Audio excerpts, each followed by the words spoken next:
मंगलमूर्ति सद्गुरु मिलवै सर्वाधार। मंगलमय मंगल करनो बिन बहु बारंबार। श्रद्धेय महानुभाव, ज्ञान संकलनी भारतीय अनुवाद।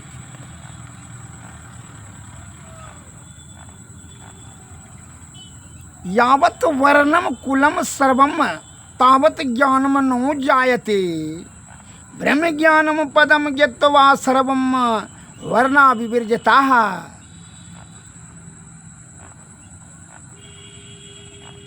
जब तक ज्ञान उदय नहीं होता है तब तक विपरादि वर्ण भेद और कुल भेद रहते हैं, किंतु ब्रह्म ज्ञान के उदय होने पर ये सब दूर हो जाते हैं। दूसरे पद में बताया है, मनोवाक्यम तथा कर्मम तृतीयम यत्र लियते बिना स्वप्नम यथा निंदा ब्रह्म ज्ञानम तद उच्यते। अर्थात जिस ज्ञान में मन वाक्य और कर्म तीनों लय हो जाते हैं और स्वप्न बिना निंदा की तरह बिना विलंब के जो ज्ञान उत्पन्न होता है उसी को ब्रह्म ज्ञान कहते हैं। ऊपर वाला वाक्य में बताया, जब तक ज्ञान उदय नहीं होगा तब तक जो है विप्रादि माने वो ब्राह्मण है, वो चामार है, वो डोम है, हाड़ी है, हम राजपूत हैं, ये जो है ना अवर्ण ऊंचा वर्ण का मैं हूँ, वह नीचा वर्ण का, यह ऊंच भेद जो है ना ऊंच नीच भेद भाव,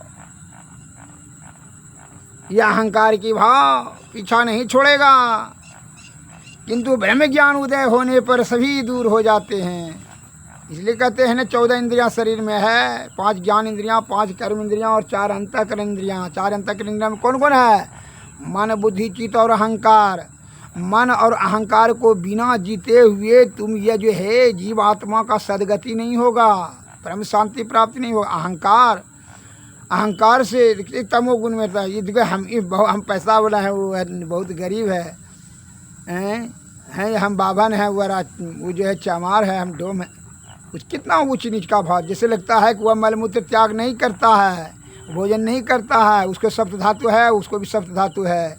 ऊंचा नीचा कहाँ? ईश्वर के दरबार से ऐसा ऊंचा नीच नहीं। यहाँ आकर के हम और आप जो है ये नेतागिरी राजनीतिक बुद्धि लगा करके राज शासन करने के लिए तू चमार है, डोम है, हाड़ी है, भलना है, चिल्ला है, अनसेंट है, तू बाभन है, और उदाहरण दे दे करके, तर्क दे दे कर करके सत्य को असत्य करने की कुचेष्टा कर करके अपने आप को बड़ा बुद्धिजीवी और अहंकारी, यानी कहेगा कि मैं अहंकार है, अपने को ऊंचा समझेगा, आपको नीचा दिखाएगा।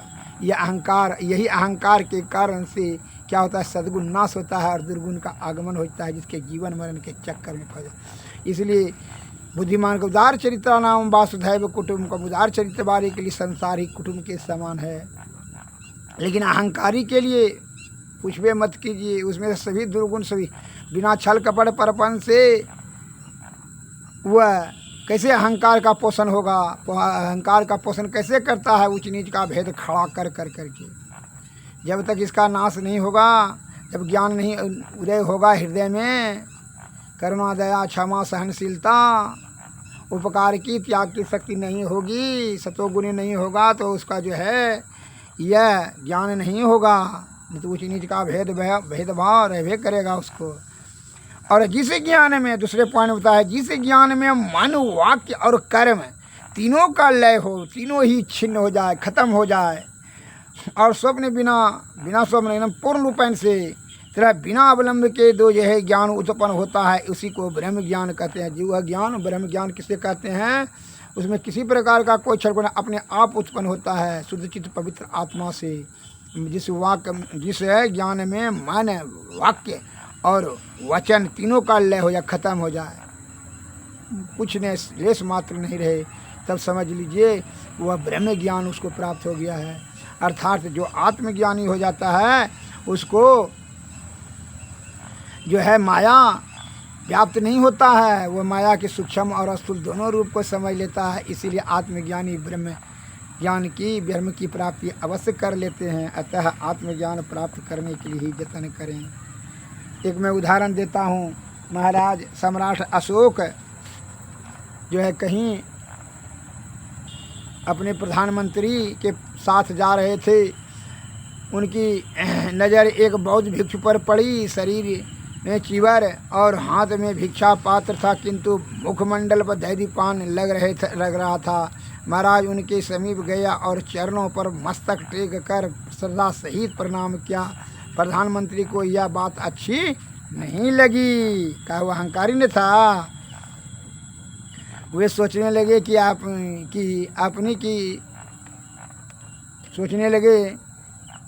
अपनी ही कृपा पर चलने वाले भिखारी साधु के चरणों में सिर टेक कर महाराज ने अच्छा नहीं किया। आखिर लौटते समय उन्होंने अपने मनोभावों को राजा के समक्ष व्यक्त कर ही दिया। महाराज को तत्काल कुछ उत्तर देते नहीं बना। उन्होंने मुस्कुरा दिया। महाराज से प्रश्न कर दिए, महाराज आप सम्राट हैं, आप जो है ना राजाओं के भी राजा हैं, और आप जो है भिखारी के चरणों में वो सिर नवाते हैं, शोभा नहीं देता है। पहले तो जवाब नहीं दिए, लेकिन मुस्कुरा दिए। कहा ठीक है। बहुत दिनों के बाद महाराज ने प्रधानमंत्री को याद किया, बुलाया और उनके उपस्थित होने पर महाराज ने उन्हें एक बोरा सामान सौंप कर कहा कि इन्हें जिस मूल्य पर बिके बेच दो और फिर हमसे मिलो। महल से निकलकर उन्होंने सामान को निरीक्षण करने के लिए बोरा खोला तो देखा कि विभिन्न प्रकार का खोपड़ी देख करके चकित रह गया। कभी बकरी का मुंडी था, तो गाय का बच्चा का मुंडा, मछली का, खस्सी का, यही सब चीज़ का मुंडी था।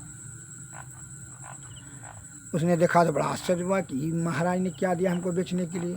फिर भी महाराज का आज्ञा तो पालन करना है। सामान निरीक्षण करने के लिए बोरा खोला, विभिन्न प्रकार खोपड़ी देख करके चकित, परंतु आज्ञा पालन करना ही था, इसलिए उन्हें बेचने की व्यवस्था की। सभी खोपड़ियाँ बिक गया, बाजार में लग गया। और फिर जो है एक ग्राहक, किंतु वह थी मनुष्य की खोपड़ी, एक खोपड़ी नहीं बिकी। वह मनुष्य की खोपड़ी नहीं बिकी। सबका खोपड़ी तो गाय का बच्चा का, भैंस का बच्चा का, सबका खोपड़ी बिक गया। हिरन का बच्चा का, सबका खोपड़ी बिक गया, लेकिन किसका नहीं बिका? मनुष्य का खोपड़ी नहीं बिका। वह जो है लौट करके लेकर चला आया। तो जो है तो महाराज ने कहा कि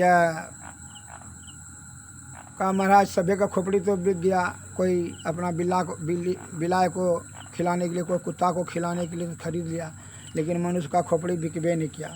फिर अच्छा इसको फ्री दे करके आइए, आप फ्री कोई दे करके आइए ना कि कोई लेता है। फिर गया बाजार, नहीं है लिया, दिन भर बैठा। फिर दूसरे दिन आया, कहा महाराज नहीं है लिया कोई फ्री में। कहा जब हम मर जाएंगे तो हमारे मरने के बाद हमारा खोपड़ी का कितना कीमत होगा? करके कुछ नहीं। करके जब हमारा खोपड़ी का कोई कीमत नहीं होगा तब तो इसको जो है, जो ऋषि मुनि महर्षि है उनके चरणों में अगर यदि इनको लेकर के गर्व अपना नाश, अहंकार की वृत्ति जब नाश किए, इसमें कौन गलत काम किए बताओ? तो जो है प्रधानमंत्री को उत्तर मिल गया। वह प्रधानमंत्री ने क्षमा करें महाराज, खोपड़ी बराबर होता है, आपका या हो या दूसरे का।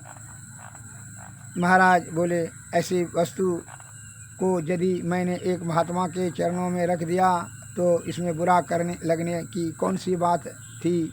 जिस वस्तु को कुछ कीमत ही नहीं, उसका अहंकार क्यों किया जाए? इस प्रकार सुनकर के उत्तर जो है प्रधानमंत्री को आत्मा में जो है यह ज्ञान जागृत हुआ कि यह अहंकार की वृत्ति है हमारी। ऐसा जो है अहंकार नहीं होना चाहिए, अहंकार दुर्गुण है। अतः अहंकार का त्याग जो है परम आवश्यक है। अहंकार से सद्गुण नष्ट होता है, दुर्गुण बढ़ता है। अब मन बुद्धि चित्त और अहंकार अंतःकरण चार है। मन, ये तो अहंकार का नाश करना चाहिए मन का। अब मन की बात बता रहे हैं, उसके लिए एक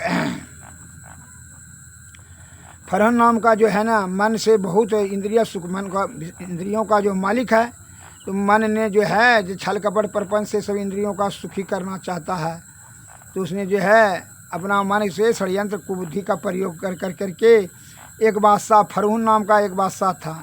धन वैभव जोड़ने में बड़ी उसकी तृष्णा बड़ी बलिवती थी। एक बार उसने सारी प्रजा को हुक्म दे दिया कि उसके पास जो भी धन दौलत हो सब राज खजाने को जमा कर दें। अगर पता लगा कि इस पर 1 रुपया भी रख लिया तो उसको जो है फांसी की सज़ा दी जाएगी। प्रजागण समस्त धन राज खजाने में एकत्रित कर दिया, जमा कर दिया। बादशाह को पता लगाने चाहा, 1 रुपया भी किसी ने नहीं रखा, मृत्यु के भय से कि जो है राजा उसे मौत की सज़ा दे देगा। सब ने अपना अपना धन जमा कर दिया, पैसा एक कोन का नहीं रखा। प्रजा ये अपना छल कपट राजनीतिक बुद्धि लगा करके कि कोई रखा है क्या छिपा करके, तो समस्त धन राज खजाने में एकत्रित हो गया। बादशाह ने पता लगाना चाहा कि नहीं किसी का 1 रुपया तो जिम्मा में नहीं न रखा है, छिपा कर उसने एक युक्ति से काम लिया।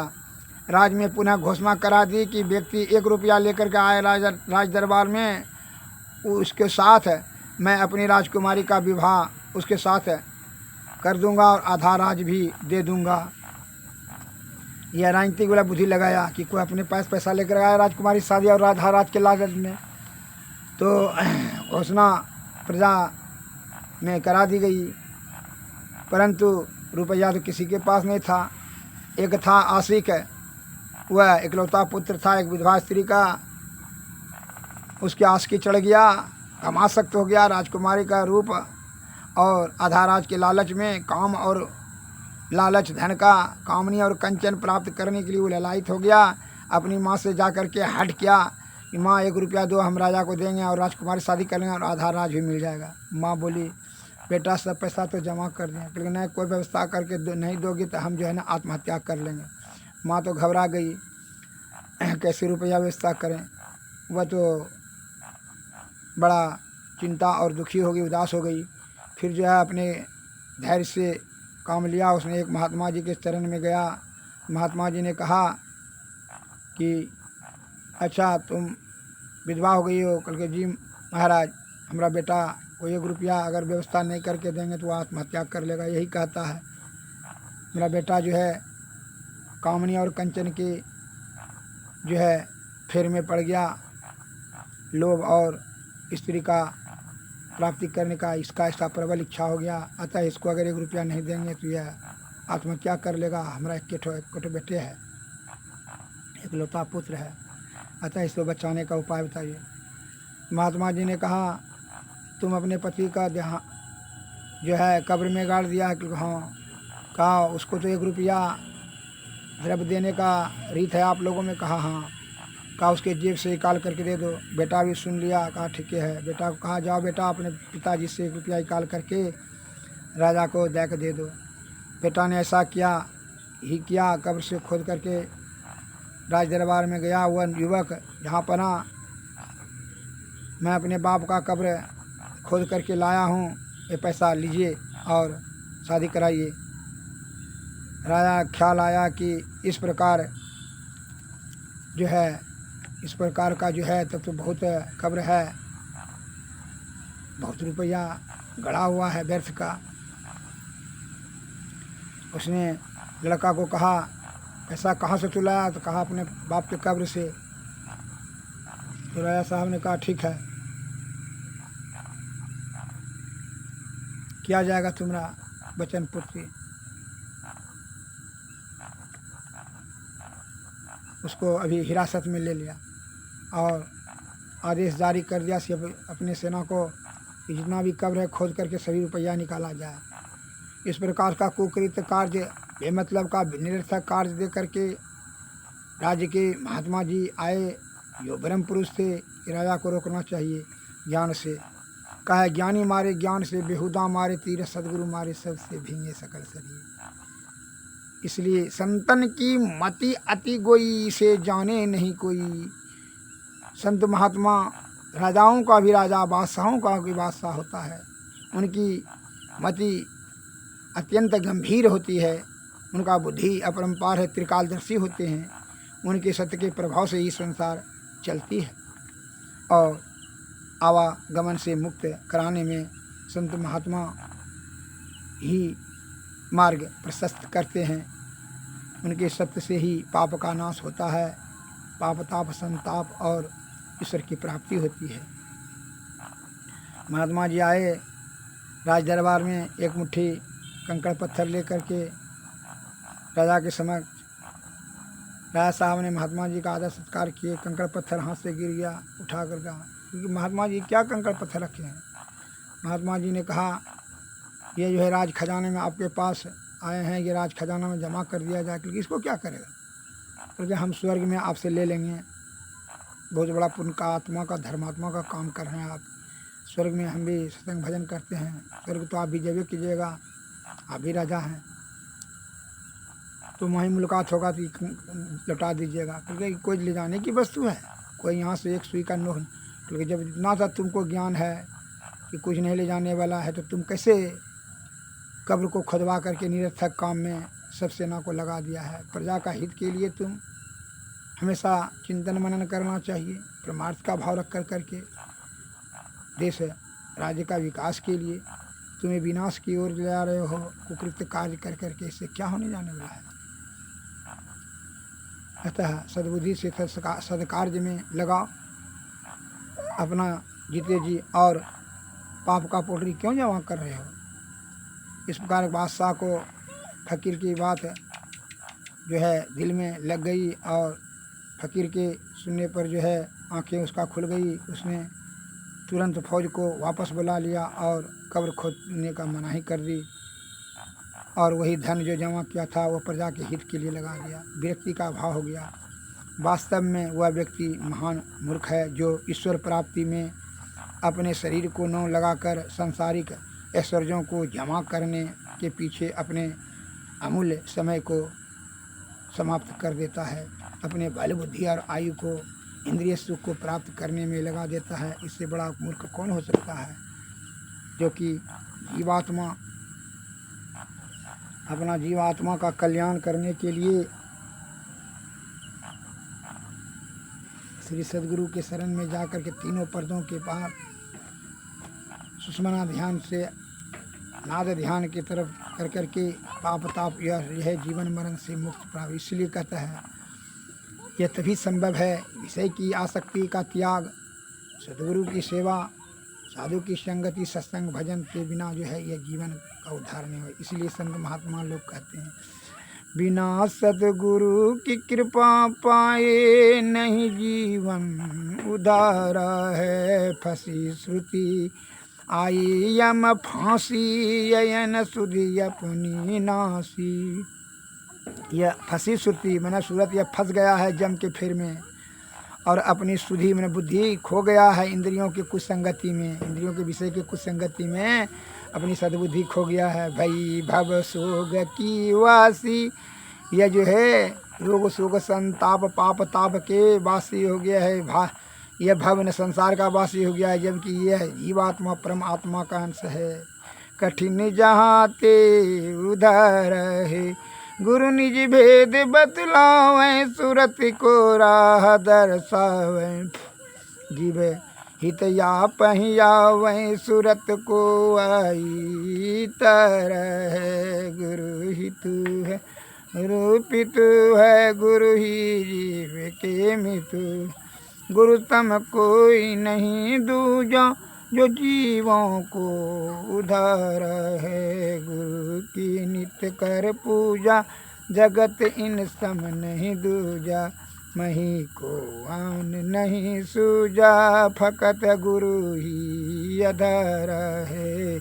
बिना गुरु की कृपा पाए नहीं जीवन उधार है। गुरु से क्या मांगना चाहिए, क्या निवेदन करना चाहिए, संत महात्मा लोग कहते हैं उनसे यह निवेदन करना चाहिए। गुरु मम सूरत को धल गगन पर चढ़ाना, गुरु मम सूरत को गगन पर चढ़ाना। दया करके सतधुन की सहारा बहाना, यपुरी किरण का सहारा गा कर परम तेजोमय रूप अपना दिखाना। गुरु मम सूरत को गगन पर चढ़ाना, दया कर सतधुन की धारा गाना।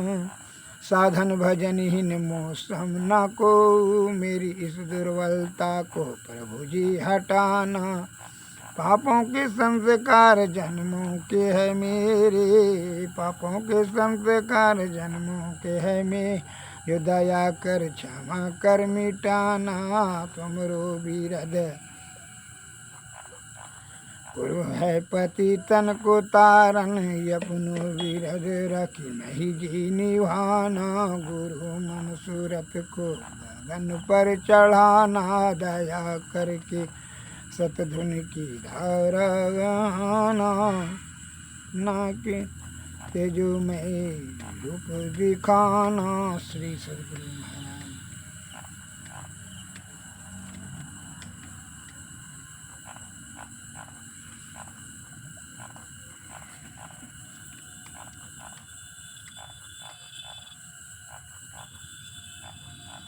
गुरु भक्ति की महिमा अपार, निगुरा क्या जाऊँ। गुरु की भक्ति आती है जीनी, जैसे मकड़ी की तर। गुरु भक्ति की महिमा अपार, निगुरा क्या जाने। अब जल नदियाँ गम वह धरवा, जिसमें 84 की धार। गुरु भक्ति की महिमा अपार, निगरा क्या जाने। बिनु गुरु भक्ति परे यम फांसी, जम का खाएगा मार। गुरु भक्ति की महिमा अपार, गुरु की भक्ति कटे जम फांसी, जम के मुख पर है चार। भक्ति की महिमा अपार, क्या जाने। अत कबीर सुनो भाई साधु, गुरु बिनु नहीं निस्तार। गुरु भक्ति की महिमा अपार, निगरा क्या जाने। श्री सद्गुरु महाराज की जय।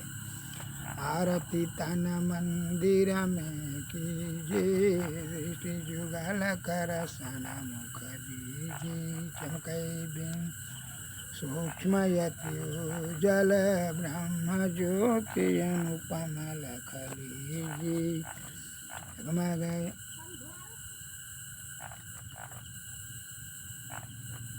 जगमग जगमग रूप ब्रह्मांड, निलखिनी रखी ज्योति सगल सूरत आभास सगल कर, घरि सारा सगल कर। ऐसी जुगति काया गढ़ त्यागी, भव भ्रम वेद सकल मल। खंडन यारती निर्मल, त्रिमेय आरती तन मंदिर में कीजिए, जुगल कर श्री सद्गुरु महाराज की जय। सद्गुरु नमस्कार।